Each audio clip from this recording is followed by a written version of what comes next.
खुलुमबाय बयखौबो बे समाव आङो मोननैसो सुंद' आपडेट लानानै फैलायबाय। रायजोफोर बर' थुनलाइ आफादनि 64थि बोसोरारि जथुम्मायाव मानगोनां रन्जित शेखर मोसाहारि आरो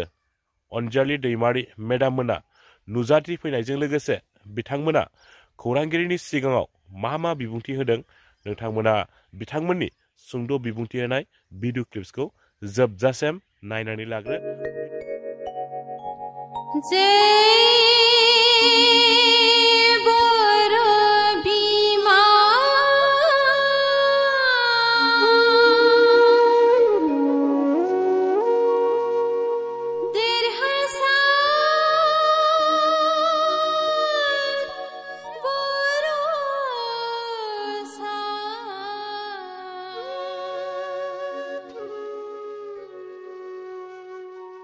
जोंनि उदालगुरि जिल्ला देबनगाव सफैनानै बे बर' थुनलाइ आफादाव जोबोद बोसोर जालाय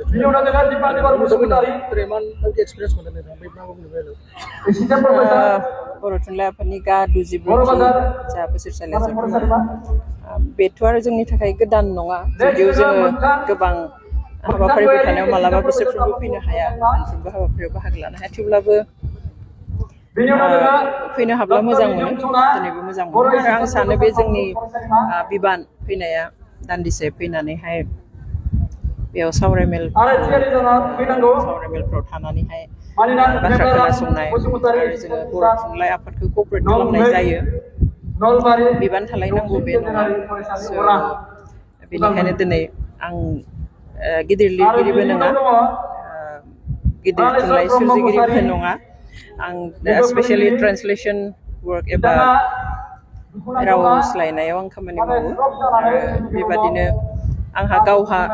आं सम बारा होनो हायाब्लाबो लिटारेचारनि एबा थुनलाइनि बागै आंहा मोनसे इन्ट्रेस्ट दं गावहानो पार्सनेलि, बेवहाय आं बेयाव नुजाथि फैदों, मोजां मोनदों आरो जों आसा खालामगोन जे बर' थुनलाइ आफादनि जा जथुम्मा बे जथुम्माया बांसिन बर' थुनलाइ सिबिनाय बिफां फारसे जालांगोन होननानै आं आसा खालामो। गोदान एक्सपिरियेन्स बेयो ओरैबायदि बर'फोरनि जे उत्साह नुबाय आङो, बर' रायजोनि हौवा हिन्जाव एसेबां बहाय उत्साह देखायबाय दिनै बर' साहित्य सभायाव। बिदि जुदि जों उत्साह देखायजोबनो हायोब्ला बर'फ्रा जेरावबो बर'फ्रा एखेबारे उन्नत मोनसे जाथि जानो हागौ, मस्थ' मोजां जाथि जानो हागौ। दिनै बेवहाय जेसेबां नुबाय आं एफा बुरजा मानसिफोरबो खामानि मावनाय, गावबा गाव खामानिखौ मोजां मावजोबदों, बयबो माने थिना लाबानो मावो, गावनि खामानिखौ मावदों, बयबो मोजाङैनो मावदों।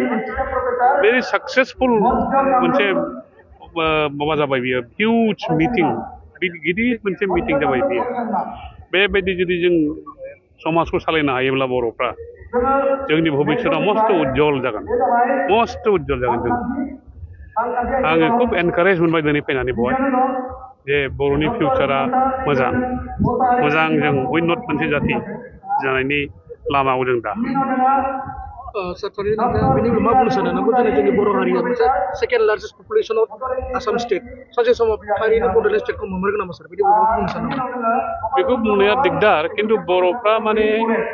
नोंसोर नाय 50 बोसोर सिगाङाव जों बर'फ्रा जेबायदिमोन दा बै बर'फोर नंला दा, जों दा माने मस्थ' एडभान्स जाबाय बर'फ्रा। आरो बेनिफ्राय जोङो अनेक खस्थ'नि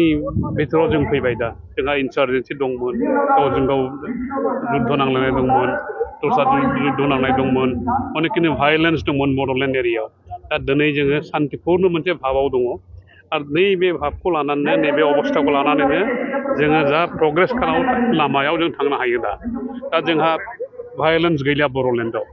सिगाङाव माने ओरैबायदि भायलेन्स दंमोन जे जोङो माने न'आवनो थानो गियोमोन, जोंनि न'आव जों थानो गिनाय बायदि मोनसे परिस्थिति दंमोन। दा बे गैलिया जोंनाव, दा सान्तिपुर्ण गासिबो जेरावबो जेराव बर' एलेखा दं बेवहाय बिटि एरियायावनो जाथों, दस्रायावबो जाथों, बर'फ्रा सान्ति भाबै रायजो जागासिनो दं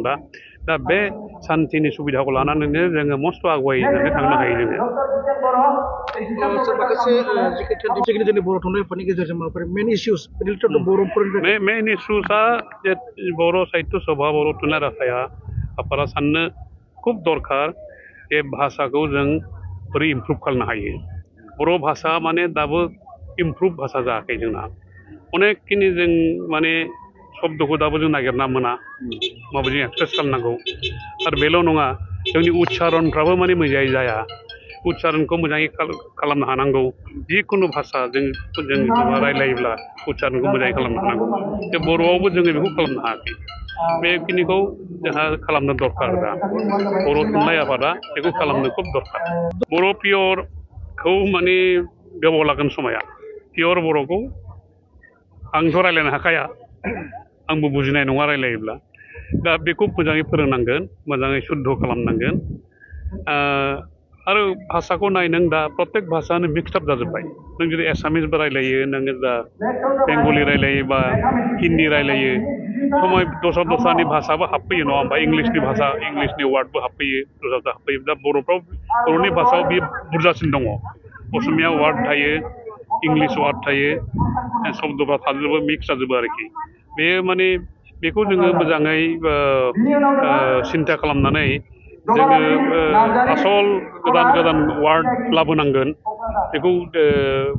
इउज खालामनो हानांगोन जोङो